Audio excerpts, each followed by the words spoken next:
grande prazer estar aqui com o Ivan. Estou retribuindo o convite que ele fez. Ivan, muito obrigado por estar aqui com a gente. Opa, tá fechado, já estou começando errado.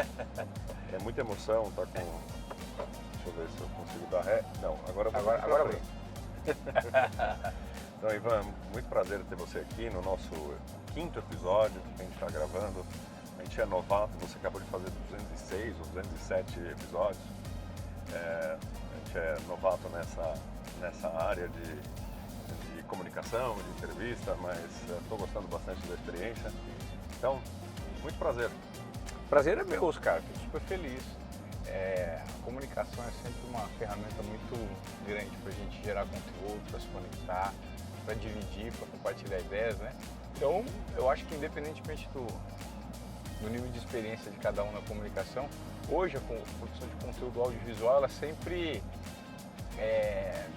surpreende pela diversidade e por perfis que antes não tinham oportunidade de se comunicar e hoje estão fazendo. Então, parabéns por essa iniciativa, eu acho legal. Então, para começar a conversa, a gente está num carro da Localiza, é um GM Bolt. A gente está testando alguns carros, teve esses dias o carro da BYD, inclusive eu te apresentei, o Pablo, teve a entrevista com o Pablo. E agora vendo o que a Localiza tem feito. Eu vou testar hoje um sistema lá que chama Localiza Fast, que justamente quebra um pouco essas fricções de você não ter tanta barreira. Porque locação de carro ainda é complicado e a gente tem como missão e como meta simplificar o processo para deixar mais agradável. Então, daqui a um Bolt tem autonomia aí de quase 400 km. A gente vai dar uma volta aqui, subir a estaiada, vai dar uma voltinha para a gente ter uma experiência. Mas eu queria começar a falar desse assunto viagem em si. Entrevistei 4 pessoas até agora, o Zé Alcorta da Panrotas, que é a Rede Globo do turismo. Entrevistei o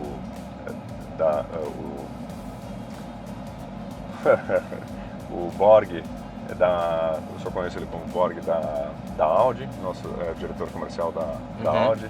Também entrevistei o Pablo da BYD e o Renato Bernardes da Eurobike. E a gente falou muito de empreendedorismo, de como que essas marcas estão se comunicando, como é que os novos modelos de negócio estão emplacando no mercado.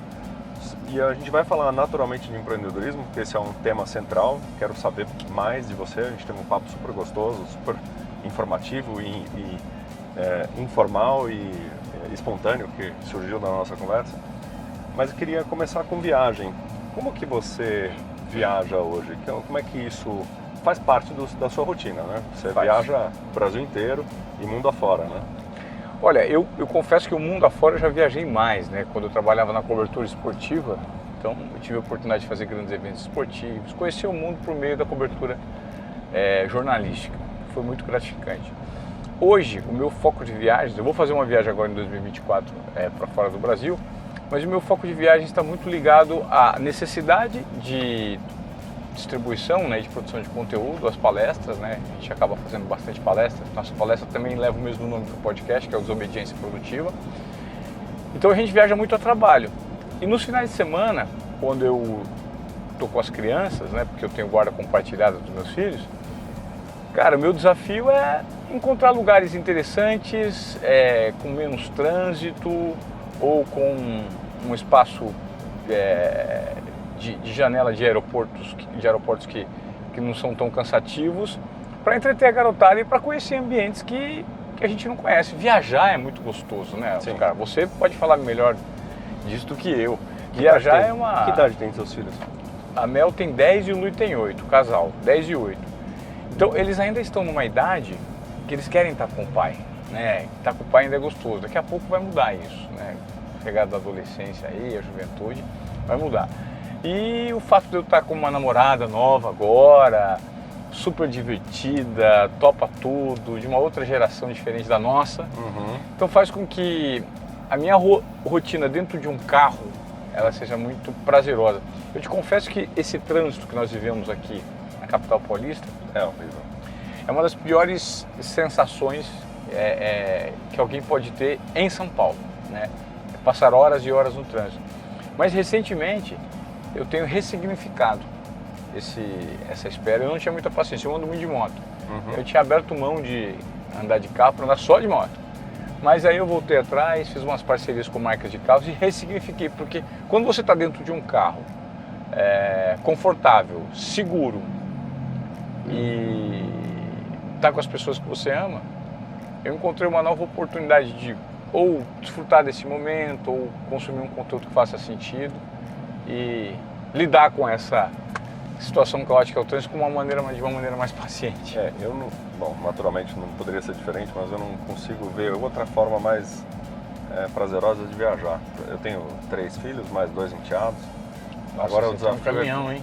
Agora o desafio é conseguir carro para micro-ônibus. Não, ultimamente eu tenho alugado 2. Aí agora o meu filho mais velho já está com carta. Ah, entendi. É gostoso. Mas é muito bom, né? Porque abre. Fora que é muito mais econômico, você sai da cidade, você não fica preso ao centro da cidade. Então eu não saberia outra forma de viajar. Minha esposa é mais medrosa no sentido de países como Marrocos ou Egito, alugar um carro. Eu já fiz, na verdade, agora eu vou para o Japão, não vou alugar carro, mas gostaria, inclusive, porque é prazeroso, você percebe melhor o entorno, né? E você também entende parte da cultura da cidade onde você está por meio do trânsito, né? Ah, sim, é verdade. É cultural. E eu acredito que em São Paulo as pessoas dirigam muito bem, né? Sim. Eu acho que aqui existe uma organização, acho que por conta de uma necessidade, para dar ordenamento nessa quantidade de carros. Melhorou bastante, né? Isso não era uma percepção que eu tinha há muitos anos, mas enfim. Me diga uma coisa, uma outra viagem, que é essa transformação de... você começou muito cedo, né? No jornalismo, você me contou um pouco da tua história. Comecei muito cedo. Você começou como... Inclusive, uma das primeiras experiências que você teve foi com a Alemanha. Foi um prêmio internacional que eu ganhei. Na verdade, o prêmio foi ir fazer um estágio na Deutsche Welle, em Colônia. Fiquei um tempinho lá, um espaço de tempo curto. Na verdade, passei um dia só. Era uma viagem que estava direito a ficar uma semana na Alemanha, quando eu trabalhava na Globo do interior. Mas eu comecei muito antes disso, né? Eu comecei com 14 anos como operador de som de uma rádio no interior de São Paulo, lá no final dos anos 80, início dos anos 90, tocando numa rádio, fazendo aquela parte que hoje os programas tocam, antigamente era tudo manual. Então eu operava uma mesa de som de 8 canais, 2 tocadiscos, 3 aparelhos de cartucho. Isso com 14 anos, de onde veio isso? Com 14. Isso está muito ligado primeiro a uma proximidade que eu tinha com a rádio, porque eu frequentava essa rádio com meu pai, eu tinha um tio que trabalhava lá, então meu pai estava sempre lá. E aquele ambiente me encantava, né? E por conta de uma percepção da minha mãe que mapeou muito precocemente, que eu adorava, eu não podia ver uma câmera e um microfone numa festinha infantil, que eu ia pra frente da câmera e o microfone tentar aparecer, falar alguma coisa, dar uma entrevista. Ela falou, você precisava investir nisso aí. E aí, aos pouquinhos, ela mapeou, me deu um Walkman. Falou, quando eu fiz 10 anos, ela me deu um Walkman que tinha a possibilidade de gravar e ouvir logo na sequência, né? Real time, você gravava a voz e ouvia. O que hoje é muito comum, antigamente era uma tecnologia até relativamente avançada. E aí ela falou assim, vai praticando, eu ouvi nos locutores de rádio, tenta fazer igual, mas tenta fazer melhor. E aí a gente ficava ouvindo, gravava, ouvindo, não tá bom, faz de novo, não tá bom, faz de novo. E aí, sem querer, ela estava plantando uma sementinha ali, que eu tomei gosto pela coisa. E acabei... E aí você, por alguns caminhos, você era do Presidente Prudente? Presidente Venceslau, depois de Prudente ainda. Longe e quente. Nossa Senhora. Lá é quente. E aí, em algum momento, você mandou você se candidatou por uma vaga na Globo, ou como é que funcionou? Então, quando eu comecei no rádio, né, e também tem uma outra história por trás disso, porque o trabalho precoce, né, na época com 14, 15 anos ali, quando eu comecei, esse trabalho precoce ele foi consequência de uma dificuldade social que eu vivia por conta de um retardo hormonal. Eu cresci muito tardiamente, minha adolescência foi um pouco sofri muito bullying né? Naquela época. E aí, como o meu desenvolvimento físico foi tardio, eu não tinha mais espaço no time de futebol, no time, enfim, nas competições da escola, as meninas não olhavam para mim, os amigos não queriam mais saber do Ivan, que era menor, então eu era um excluído. E o trabalho surgiu como uma oportunidade de superação, de depositar as atenções ali. Acabou surtindo efeito, porque eu passei a ter um programa no rádio. Isso, de certa forma, me trouxe o status que eu queria, porque eu já trabalhava muito precocemente e comecei a falar no rádio também, desde muito cedo. E aí foi o que me motivou a ter uma carreira. Eu falei, pô, eu quero continuar vou ser jornalista, né? Já desde cedo gosto disso. Minha mãe me orientou em relação a esses caminhos e eu tinha como sonho trabalhar na principal emissora do Brasil, né? Porque eu acompanhava os programas esportivos desde muito pequenininho. O programa esportivo favorito sempre foi o Globo Esporte, né? Fernando Banucci, Léo Batista.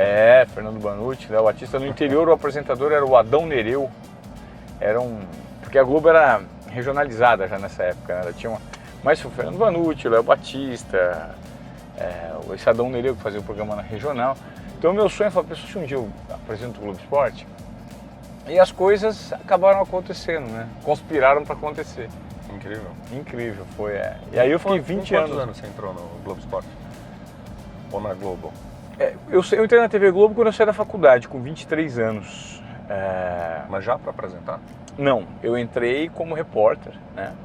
Numa afiliada. Eu entrei numa afiliada, porque a Globo ela tem muitas afiliadas, né? Não são só as Globos, tá? Tem muitos escritórios afiliados no interior do Brasil. Então, cada emissora, cada estado é quase um franqueado. Exatamente, como se fosse um franqueado. E eu comecei, porque eu me formei no Paraná, eu comecei numa pequena afiliada do Paraná, uma cidade chamada Paranavaí, interior do Paraná, entre Londrina e Maringá. E eu saí da faculdade, um pouquinho antes de me formar, fiz um teste, acabei sendo chamado, me contrataram para ser repórter. Só que eu fazia só reportagens para o jornal local ali, né? E fazia não só reportagens de esporte, tratava de todos os assuntos. E logo desde que eu cheguei, eu percebi que aquele objetivo ali, se eu ficasse ali por muito tempo, eu provavelmente ia me sentir incomodado e não ia ter motivação suficiente para continuar naquela posição. Eu falei, como existem centenas de afiliadas da Globo no Brasil, eu quero trabalhar nas melhores, nas maiores, porque nas maiores eu vou ter oportunidade de fazer aquilo que eu sonho em fazer, que é coberturas internacionais, coberturas de grandes eventos, entrevistar os grandes nomes de protagonismo no mundo, no Brasil, né? Independentemente de ser no esporte. E foi exatamente aí que começou a surgir essa inquietação. Eu falei, não, eu preciso buscar mais. E aí fui me movimentando, fazendo reportagens, sempre tentando trazer uma linguagem um pouco mais autoral e inovadora, né? O que era? Tinha um chavão? O que era? Foram essas sacadas? Ou teve algum veja só. Personagem que você incorporou? Não, era só assim, ó. O repórter, o bom jornalista, o repórter de TV, ele necessariamente precisa contar uma história todos os dias. Então, ele vê os fatos, analisa os fatos, apura os fatos. Tem que ser, né, o que a profissão preconiza, você precisa ser o mais imparcial possível para ouvir os dois lados de uma história, absorver aquela história e contar para o grande público, por meio muito criteriosa. Sempre usou bons profissionais, bons equipamentos, ótima edição, um ótimo acabamento e tudo que sempre fez. Sempre foi referência não só no Brasil, até fora do Brasil. Então, o objetivo era você contar, e eu notei que se eu estivesse dentro do padrão, eu também ia concorrer com muita gente melhor do que eu, numa posição melhor. Falei, eu preciso superar esse padrão, né? Foi aí que eu comecei a tentar ter uma lente um pouco mais criativa para histórias diferentes, para novas abordagens. Então eu fui buscando sempre, dentro daquilo do caminho tradicional que me davam, né, as reportagens que apareciam, eu também buscava as minhas próprias reportagens. Eu criava as minhas reportagens, ia atrás de bons personagens. Eu tinha muita vontade e motivação para encontrar histórias muito diferentes para contar para o público. E essas histórias começaram a aparecer porque eu buscava. E ao contar essas histórias, as reportagens não só eram, né, reconhecidas pelo público, mas também pela gestão. Você conseguiu fazer isso, foi interessante. Eu tenho um exemplo interessante para dar, que eu me lembro que a primeira reportagem que me deu um certo protagonismo, quando eu trabalhava em Paranavaí, foi que eu ouvi de orelhada do porteiro da TV, o cara que cuidava lá da portaria, que o vizinho dele que morava na roça, ele morava na área rural lá de Paranavaí, o vizinho dele ia correr a São Silvestre.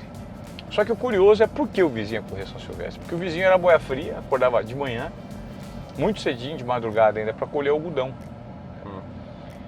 Só que o despertador dele deu problema e ele começou a perder alguns horários de colher algodão quando o caminhão passava, né? Não é um ônibus, é um caminhão que passava para pegar os boia fria, né? O chamado boia fria. E ele, uma vez por ter perdido, ele saiu correndo atrás do caminhão e chegou primeiro que o caminhão. Ele percebeu que ele corria muito bem e começou a, em vez de acordar para pegar o caminhão, ele começou a ir correndo para a roça. E o tempo era muito bom, e por conta disso ele ia correr a São Silvestre com um ótimo tempo. Eu ouvi essa história e falei, vou contar essa história. Mas essa história ficou famosa, né? Então, na verdade... Mas você está contando aqui, eu não sei se foi vinculada em Fantástico. Foi, não, ela saiu no Brasil inteiro essa história, lá atrás. Foi a primeira reportagem nacional que eu fiz. E eu que captei essa história, eu ouvi, fui lá, pedi a oportunidade de fazer essa história, contei a história meio que, na época, a gente pode chamar que ela viralizou. Lá em 1999, 2000. E por ter feito essa reportagem, de certa forma chamou a atenção de um diretor de São Paulo que me viu. Pô, o que é esse garoto que contou essa história? Eu gostaria de tê-lo aqui em São Paulo. Eu fui convidado para conhecer a redação de São Paulo. Fiquei impressionado, falei, nossa, como assim? Eu saí lá de Paranavaí, um dia vim aqui para São Paulo conhecer. E quando eu entrei na redação, eu encontrei um monte de gente que eram os meus ídolos da TV. Eu fiquei assim, nervoso, surpreso, empolgado, assustado. E ele me disse o seguinte, o diretor era o Maurício Soares, falou assim, olha, para você estar aqui, você precisa melhorar um pouco ainda, mas você tem talento, você tem uma boa voz, uma boa imagem, você precisa fazer escola nas afiliadas do interior de São Paulo. E daqui a um tempo eu cheguei em São Paulo. E de certa forma isso acabou acontecendo. Esse diretor depois sumiu da minha jornada e por conta de uma conspiração dos fatos mesmo, também de gostar do esporte, foi o pessoal do esporte que começou a enxergar o valor em mim aqui de São Paulo. Eu era muito chamado para fazer coberturas esportivas aqui no final de semana, quando eles davam folga para os repórteres. Queremos um repórter interior, você quer vir, Ivan? Me chamava. E eu vinha. E aí acabou nessa jornada de sempre estar vindo aqui, quando surgiu uma vaga me contrataram. E aí, isso era repórter, mas aí passei a ser apresentador num segundo momento, quando a TV passou por uma reformulação na linguagem, né? Foi em 2008, 2009, na transição ali, com a chegada do Thiago Leifert, que propôs uma nova maneira de comunicar o esporte junto com uma equipe, né? Eu participei muito desse processo, a gente criou um modelo de comunicação juntos. Isso acabou também dando uma certa relevância, né? Na maneira como a gente fazia esporte, como a gente se divertia ao fazer esporte. E te deu uma bela projeção de imagem, tanto é que hoje você está usando, você está contando outras histórias, né? Exatamente. Quantos anos você é empreendedor? Então, em 2019, Oscar, eu senti a necessidade de reinventar, né, a minha carreira e entendendo que aquele período de TV, aquele ciclo havia terminado por conta de vários fatores, mas o principal deles era o foco das pessoas, né? O consumo do conteúdo havia mudado completamente. Sim. Em 2019, ao sair da TV, eu não sabia o que eu queria fazer, mas eu sabia o que eu não queria, que era naquele momento continuar trabalhando no modelo tradicional de televisão. Aí eu fui lançar infoproduto, eu já tinha uma palestra, eu lancei 2 podcasts, eu fui fazer uma imersão no Vale do Silício curta para entender como o mundo estava girando.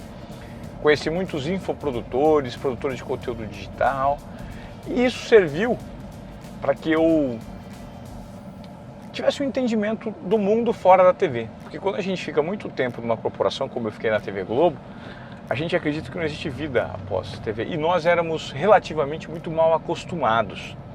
Porque a Globo sempre foi líder de audiência, líder do segmento. Então, quando você estava na Globo, você sequer se incomodava com a concorrência. Sim. Né? Então, existia uma certa posição de comodismo para quem estava lá. E eu percebi que existia muita gente fora da TV fazendo sucesso, criando uma própria narrativa, investindo nas próprias marcas pessoais. E tendo visibilidade, tendo resultado. E pra gente de TV isso era um planeta completamente diferente, desconhecido. Então entender esse mundo, para mim, era um desafio que começou a partir de 2019, quando eu decidi deixar a TV. E tem sido uma jornada incrível de descoberta, a gente tem um podcast, tem uma empresa. Hoje Mas assim, você saiu da TV e no dia seguinte você já fez ou você fez essa imersão Vale do Silício, mas você ainda estava na TV? Não. Você fez... Não, foi eu saí. Quando eu saí, eu fui entender o que eu faria. A primeira decisão que eu tomei quando eu saí da TV foi, eu vou ter um podcast. E não vai ser de esporte. Quer dizer, eu vou ter um podcast, pode ser de esporte também. Tinha 2. Eu lancei um podcast de esporte chamado Qual é Moré, em que eu entrevistava as figuras do esporte. Sim. E o outro... segue ainda? Não, o Qual é Moré ele foi descontinuado depois de um ano. Justamente pela dificuldade de lidar com a agenda complexa dos atletas, né, de alto rendimento. Uhum. Mas o Desobediência Produtiva, que foi o meu principal projeto, eu já tinha uma palestra com esse nome. Falei, pô, vou lançar um podcast em que eu entreviste pessoas que se enquadram no conceito. Então o Desobediência Produtiva surgiu como uma oportunidade.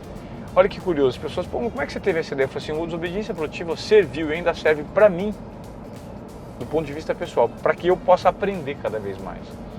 Então, quando eu trago alguém do segmento que eu não domino, um grande representante daquele segmento, com conhecimento profundo sobre aquilo, eu tenho a oportunidade de sugar informações dele por meio da entrevista que eu faço, de uma maneira autoral, verdadeira, e aprender um pouco sobre aquele segmento e melhor. Se eu tenho uma boa entrevista com ele, se ele me dá boas respostas, eu compartilho isso com as pessoas e crio um podcast chamado Desobediência Produtiva. Então nós tratamos lá de temas como liderança, mudança de mindset, reinvenção pessoal, tecnologia, gestão. Tratamos dos mais variados assuntos, sempre usando a premissa de pessoas que querem quebrar alguns protocolos individuais e entregarem mais do que esperado. Pessoas inquietas, que têm um comportamento de desobediência produtiva. Perfeito, perfeito. Sabe que durante a pandemia a gente criou um think tank. Era um momento de completa incerteza para vários segmentos, mas talvez o que mais foi afetado foi o segmento de mobilidade. Porque ninguém sabia em que momento que a gente ia ficar livre de vírus. E também sempre se falava desse pós-Covid, né, o new normal. E vários cenários foram desenhados precocemente, né? O pessoal já estava matando uma série de indústrias, pensando como é que seria, não ia ter mais evento, ou que a revolução digital iria ficar para valer. E de todos os cenários tem um pouco de verdade, né? Assim, o novo normal, de fato, é um novo normal, as pessoas trabalham de outra forma, você percebe isso e você entrevista isso. Mas o interessante é que na indústria de viagem tem muita disrupção ainda para acontecer. E o que a gente percebe é que agentes de viagem, que são clientes da Mobility,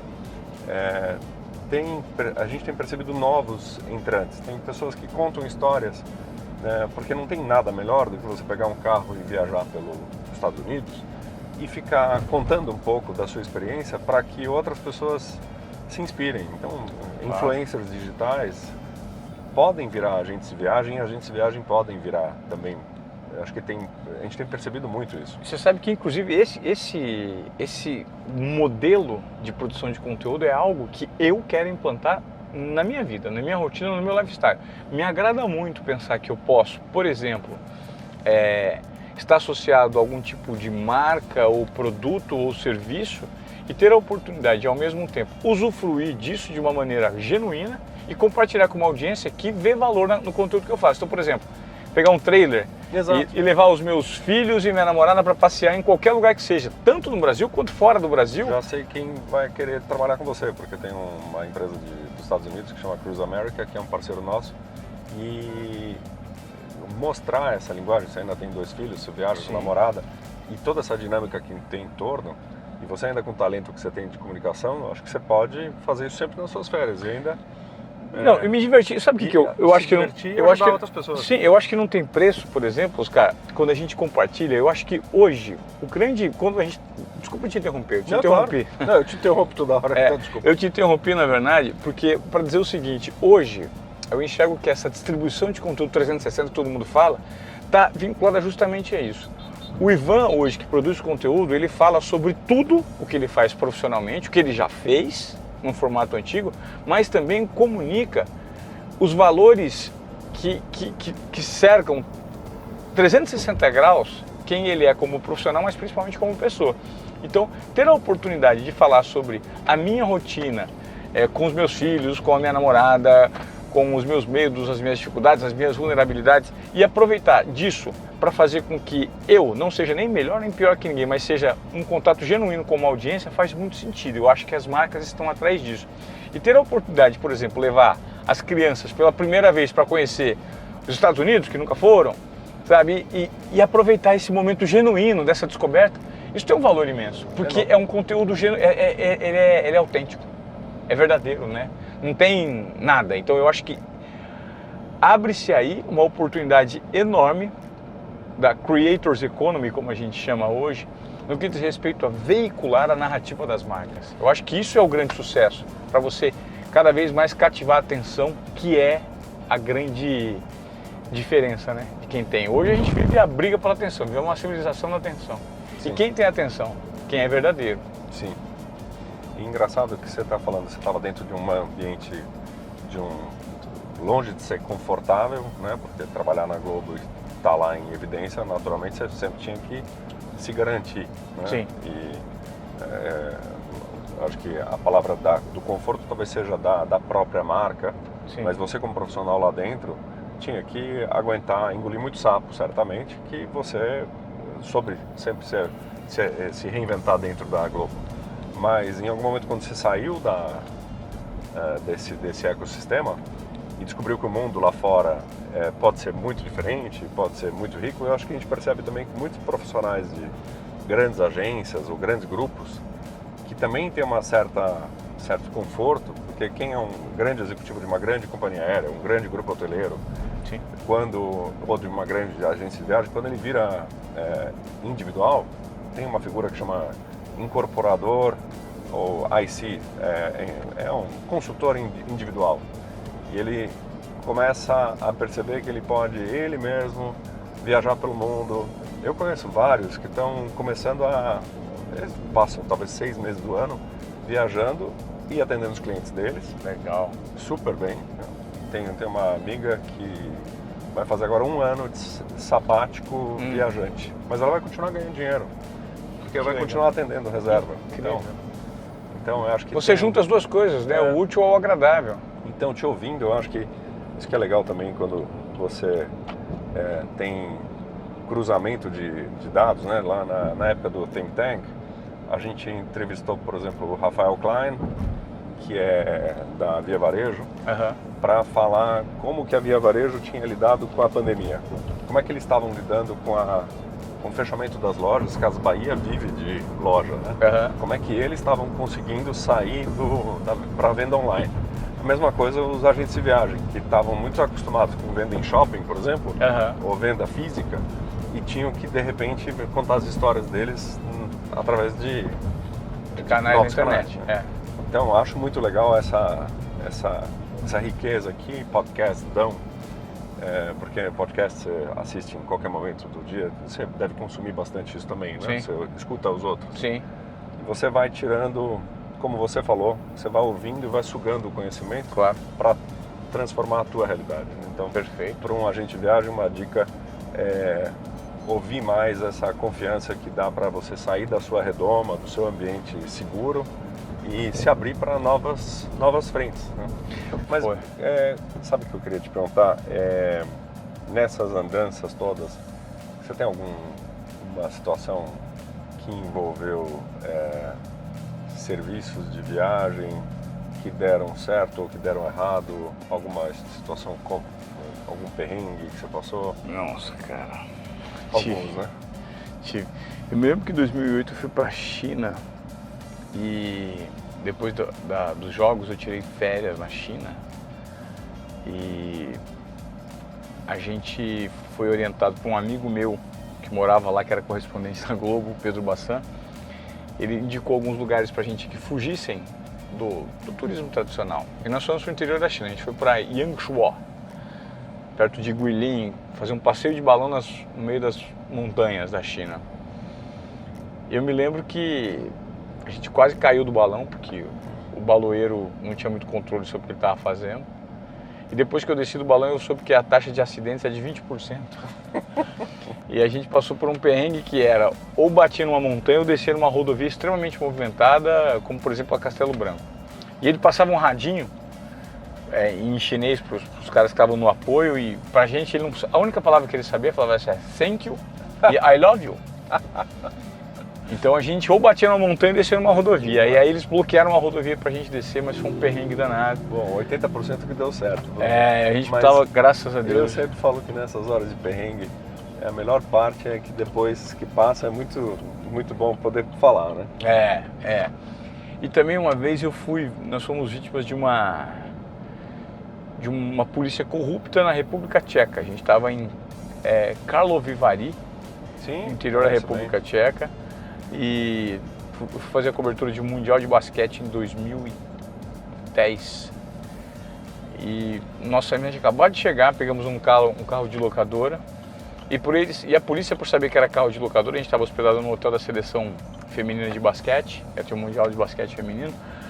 A gente saiu para comer um negócio ali, chegamos, estava frio, saímos para comer, e na volta eu voltei dirigindo o carro e eu estava sem a minha habilitação que estava no Brasil. Ah, sim. Não, daí a polícia parou e queria suborno, mas pararam para subornar a gente. Então foi uma situação bem complexa, chegaram a me algemar. Então foi uma situação assim... Mas como assim, algemar? Mas é porque você discutiu com ele ou não? Não, eles me algemaram porque na verdade eles fizeram o teste de bafômetro, eu tinha tomado 2 cervejas e eles falaram que eu estava dirigindo bêbado. Aí você fica entregue, né? Aí eu falei assim, mas peraí, eu tomei 2 cervejas. Não, então a única maneira é a gente colocar a algema aqui, em um braço, assim. Se você não pagar um suborno aqui pra gente vai te levar pra cadeia. Aí tive que dar uma grana pros caras lá, super difícil. Tive isso no Marrocos. Fui parado toda hora. Parado toda hora, Aí 2 vezes eu paguei e uma eu fiz questão do cara fazer a multa para dar o trabalho pro cara, e aí ficou no fim pena que eu não guardei a multa, mas ficou tão bonita porque ela era escrita à mão. Sim. E com árabe, né? Sim, que é da direita para a esquerda, né? Sim. Bom, mas isso também faz parte da nossa experiência de misturar culturas, né? Sim, faz. Você entender quais são os códigos dos lugares. Eu me lembro que a gente na República Tcheca a gente tinha tomado, tipo, uma cervejinha, 2, para acompanhar a refeição, e ele, não, se você bebeu, você tem que pagar aqui, o meu bafômetro está identificando, está sem habilitação, e você vai ter que pagar tanto. Então foi extremamente traumático, a gente acabou de chegar, mas enfim, faz parte, né? E agora, como é que é a tua rotina? Você tem, uma vez por semana você grava, ou mais? A gente tem adotado uma rotina de gravar mais do que uma vez por semana, pelo menos uns 2 ou 3, às vezes até 4 episódios por semana. Para criar um estoque. Para produzir uma gaveta de episódios, principalmente início de ano, né? Sim. Para a gente ter uma flexibilidade maior em relação à agenda dos entrevistados também. E para não deixar de colocar toda semana um episódio do Desobediência Produtiva, porque o nosso público está acostumado. Mas a minha rotina hoje ela é muito baseada nos trabalhos relacionados à produção de conteúdo, palestras, né, que a gente dá muita palestra, prestação de serviço para algumas empresas, como por exemplo recentemente eu até comentei contigo, a gente está com um produto muito bacana dentro da Cirela. Nós montamos uma linha de produção de conteúdo internamente para a empresa para gerar valor, e parte dessa linha acabou batendo para a gente fazer uma entrevista com o seu Eli Horn. Quero assistir. Que você assistiu, é um dos Não, grandes... quero assistir. Você... Quando eu entrei no teu canal, tava assim, daqui a 10 horas vai começar algo, daqui a 10 horas vai ser lançado. Sim, Cara, foi uma das entrevistas mais legais que eu fiz na minha vida. A gente teve uma felicidade muito grande do seu Eli estar muito bem nessa entrevista, porque o seu Eli, ele está com Parkinson, né? Está com 79 anos, e ele tem dias que ele está muito bem para se comunicar em relação à mobilidade dele, tem dia que não, ele não consegue levantar da cadeira de rodas. E nesse dia, felizmente, ele estava extremamente inspirado, com um pensamento ordenado, se comunicando muito bem, e a gente conseguiu fazer uma entrevista de mais de 1 hora em que ele revela toda a grandeza da história dele e da transformação que ele gera hoje por conta desse comportamento de ser um dos grandes filântropos do Brasil, né? E como ele pensa em relação a esse assunto em si. Foi muito legal, sabe, Oscar? Muito legal mesmo, porque ele raramente fala, né? E quando ele fala, às vezes as pessoas têm dificuldade para entender. E nesse dia ele estava falando bem pausadamente, de uma forma bem pronunciada, extremamente ligado ao assunto, assim, conectado à entrevista. Foi incrível. Você já entrevistou algum outro personagem parecido com ele, em termos de filantropia? Com o seu Eli? Ai... Ou já entrevistou algum líder comunitário, assim, tipo... Você já falou do Edu Lyra, né? Que você já conhece ele há muitos anos, né? Conheço. O Edu já falou, foi um dos primeiros entrevistados no Desobediência Coletiva. Faz tempo, já fez. Conversei com o Léo também, o Leonardo Precioso, que é um parceiro lá da Girando Falcões.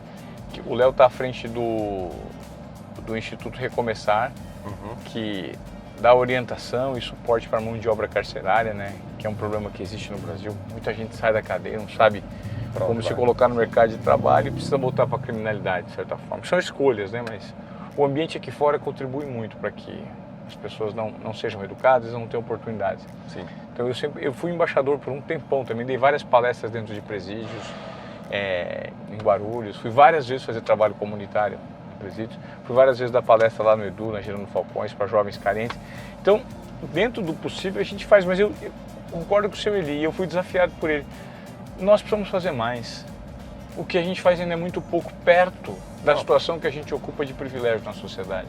Privilégio é responsabilidade. É isso. É responsabilidade. Tem um negócio que eu sinto isso quase como um peso que está nas nossas costas e você pode simplesmente se abdicar da responsabilidade, mas aí é uma bomba relógio que a gente vive, e a gente vive isso no nosso dia a dia, né? A gente sai na rua aqui e não sabe se vai ser vítima de alguém, de um assalto, ou sei lá, a coisa mais normal que tem.